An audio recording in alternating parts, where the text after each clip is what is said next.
लीजिए, इंटरनेट यहाँ हर महीने 100 रियाल का भराना पड़ता है। ठीक है, 100 रियाल के इंटरनेट भराना पड़ता है, वो भी 1 महीना चलता है।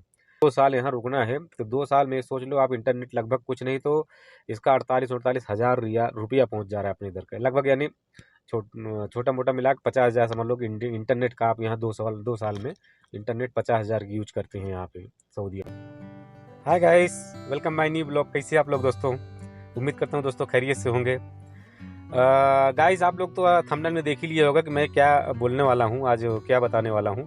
तो आज उसी के टॉपिक में बात करेंगे आप लोग से, जो थंबनेल में आपने पढ़ा है, जो आपने देखा हुआ है थंबनेल में। तो गाइस, तो ये चीज़ मैं आप लोग को बताना चाह रहा था कि जो अभी ऑफिस वाले में आदमी जाता है ऑफिस से वीज़ा लेने के लिए, तो नए ड्राइवर को कितने लगते हैं और पुराने ड्राइवर को कितने पगार मिलते हैं यहाँ पे। खास करके जो पुराने लोग तो हैं उनको तो पता ही है कि लगभग कितना होता है, चाहे वो इंडिया में है, चाहे यहाँ पे है, चाहे जहाँ पे है, पाकिस्तान में है, जहाँ पे भी हैं लोग, तो उनको सबको पता है नया ड्राइवर कितना है, पुराने ड्राइवर का कितना है। तो नया ड्राइवर का यहाँ पे सैलरी ज़्यादा नहीं रहती है और पुराने ड्राइवर का थोड़ा ज़्यादा रहता है, क्योंकि उनके पास अगर लाइसेंस भी रहता है, लाइसेंस भी बना रहता है, तो उनके लिए थोड़ा ज़्यादा सैलरी रहती है। और पुराने ड्राइवर का मालूमात भी रहता है, अरबी मालूम रहती है, इसकी वजह से थोड़ा उनका डिमांड 100-200 रियाल ज़्यादा बन जाता है। और बाकी पुराने ड्राइवर क्या आएंगे तो उनको पहले अरबी सिखाना पड़ता है इन लोग को, और थोड़ा रास्ता विस्ता भी थोड़ा बताना पड़ता है। तो इसकी वजह से उन लोग उतने सैलरी नहीं देते हैं, कि बोलते हैं पहले हम इनको थोड़ा जानेंगे समझेंगे, 6 महीना या साल भर बार कोई 100 रियाल बढ़ा देते हैं, या फिर कोई फिर सफ़र जाता है, यानी एक सफ़र जब यहाँ से जाएगा तब उसके बाद उसकी सैलरी बढ़ाते हैं। तो ऐसा मतलब नए ड्राइवर का सिस्टम रहता है। और पुराने का तो कोई मुश्किल नहीं है, उनका तो वहीं से इत्तेफाक होके आता है, कि इत्तेफाक बोलते हैं यहाँ पे तय होके आता है कि मतलब कि यहाँ पे तुमको इतना सैलरी दिया जाएगा या तुमको इतना मतलब यहाँ पे मिलेगा।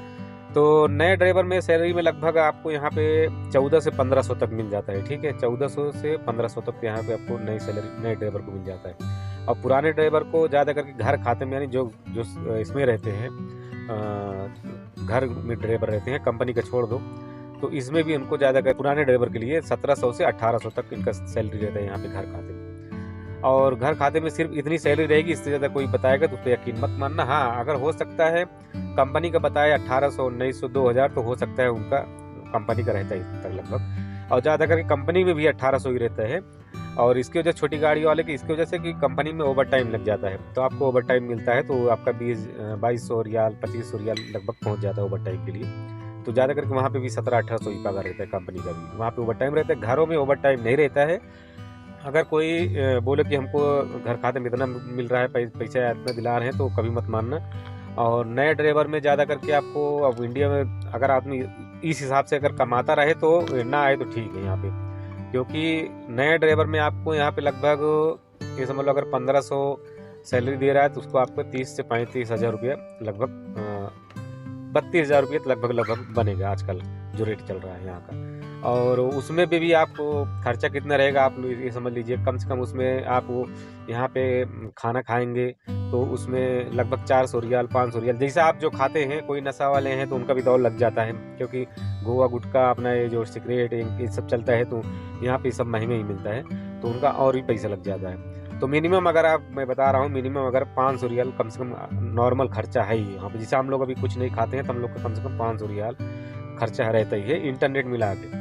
और एक चीज़ और आप जान लीजिए, इंटरनेट यहाँ हर महीने 100 रियाल का भराना पड़ता है। ठीक है, 100 रियाल के इंटरनेट भराना पड़ता है, वो भी 1 महीना चलता है, और 1 महीने में एक बार ख़त्म हो जाएगा तो आपको दोबारा भराना पड़ेगा, तो ये 100 रियाल उसी में जुड़ जाएगा। और अगर आप जोड़ेंगे, अगर आपको 2 साल यहाँ रुकना है तो 2 साल में सोच लो आप, इंटरनेट लगभग कुछ नहीं तो इसका 48-48 हज़ार रुपया पहुँच जा रहा है अपने इधर का लगभग, यानी छोटा मोटा मिला के 50,000 समझ लो कि इंटरनेट का आप यहाँ 2 साल में इंटरनेट 50,000 की यूज करते हैं यहाँ पे सऊदीया में। अपने इधर तो इतना नहीं लगता है, अपने यहाँ इंटरनेट बहुत ज़्यादा महंगा है।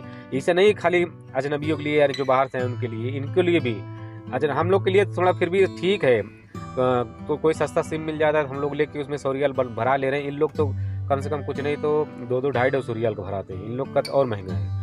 और एक चीज़, अगर आपको कपिल के घर पे हैं, या आपको अगर वाईफाई मिल जा रहा है, कपिल का नंबर मिल जा रहा है, तो आपका समझ लो पैसा बच जा रहा है।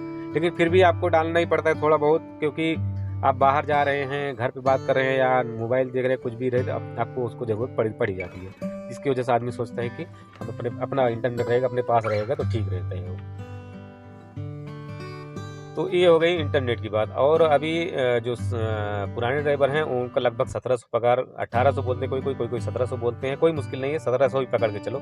1700 पकड़ेंगे तो उनको लगभग 30 से 35 हज़ार रुपये उनको बचता है। लेकिन वो भी जो है अपना उसमें भी खाना पीना है, तो लगभग उनका भी वही 2800, 28,000, 30,000 लगभग उनका बच जाता है इंडिया का। और खाना पीना खा के अपना 400-500 लगभग खर्चा ही हो जाता है। नॉर्मल भी खर्चा आप करेंगे तो 400-500 होगा ही होगा, उससे कम नहीं होने वाला है। क्योंकि इंटरनेट भराना है, खाना है, मतलब कुछ भी आपको मुर्गी खाना है, कुछ भी रोटी लाना है, मतलब बहरहाल जो भी आता है खाने में आइटम, तुमको जितना खाने का शौक हो। नशे की अलावा, नशे जो करते हैं जो लोग करते हैं नशा चीज़ खाने के लिए, उनका तो और लगेगा पैसा यहाँ पे। तो इतना जो नॉर्मल लोग हैं इनके लिए बता रहा हूँ, मतलब इतना लगभग इनका लगता ही है। तो आप लोग अगर नए ड्राइवर में आना चाह रहे हैं तो ये समझ लीजिए कि अगर आप वहाँ 25-30 हज़ार रुपया कमा रहे हैं, या उतना नहीं बचा, अगर उतना कमा भी रहे, देखो अपने इधर क्या रहता है, एक आदमी अगर 30 हज़ार कमाता है, 20 हज़ार बोलता है 20 हज़ार बचा पा रहा हूँ, बाकी चला, फिर भी ठीक ही रहता है। क्योंकि अपने देश में तो हैं, अपने जगह पे हैं, अपने लोग के बीच में तो हैं, तो ये चीज़ होता है। तो अगर आप मेरे हिसाब से अगर 25 से 30 हज़ार कमा रहे हैं तो नहीं आओ, अगर उससे ऊपर कमाना चाह रहे हो तो आ सकते हैं यहाँ पे सऊदी पे। लेकिन इतना लगभग खर्चा लग जाता है। और आने के लिए कम से कम यहाँ पे ये समझ लो कि अगर ऑफिस वाले से आते हैं तो कोई कम से कम 70,000 80,000 रुपया वो ऑफिस वाले ले लेते हैं। और जैसे कोई पहचान कर दे रहा है वीज़ा यहाँ पे, या किसी से लेके दे रहा है, फिर भी आपको समझ लो कुछ नहीं 50-60 हज़ार रुपया फिर भी आपका लग ही जाएगा। ऑफिस से आएंगे 70-80 लग जाता है, कोई जानने वाला दे रहा है फिर भी 50-60 हज़ार रुपया आदमी लग ही जाता है वीज़े का। क्योंकि जो देता है वीज़ा, जो लेता है वो भी कमाता है कुछ, और जिससे लेंगे वो भी लेता है कुछ। तो ऑफिस का खर्चा रहेगा, फ्लाइट का रहता है, तो ये सब मिला के 50-60 हज़ार रुपया जो है लगभग ये लग ही जाता है। और ऑफिस वाले तो जो दलाल के जरिए आते हैं उन लोग को तो और ही होता है, क्योंकि दलाल भी उसमें 10-20 हज़ार रुपया कमाता है, तो उससे 70-80 हज़ार रुपया पहुँच जाता है। तो ये खर्चा लगता है जो आने में सऊदी। और आने के बाद आप कमाओगे कितना, 25 से 30 हज़ार रुपये। और उसमें भी जो है घर में ड्राइवर में रहता है तो चलो ठीक है, बहुत कम ही लोग दिलाते हैं, दवा ज़्यादा करके उसको अपना ही करना पड़ता है।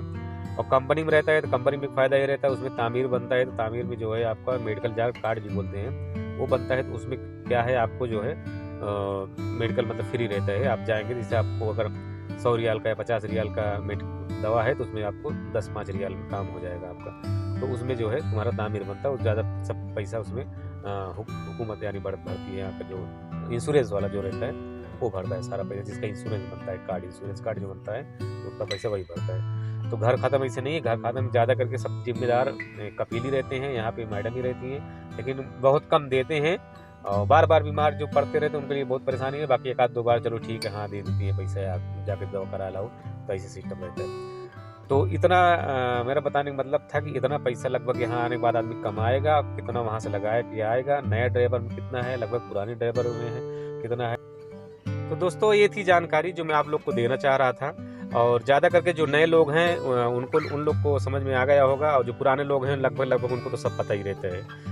कोई बताए ना बताए, लेकिन पुराने लोग को सब पता रहता है। तो नए लोग को जितने हैं लगभग जो आने वाले हैं जानकारी मिल गई होगी।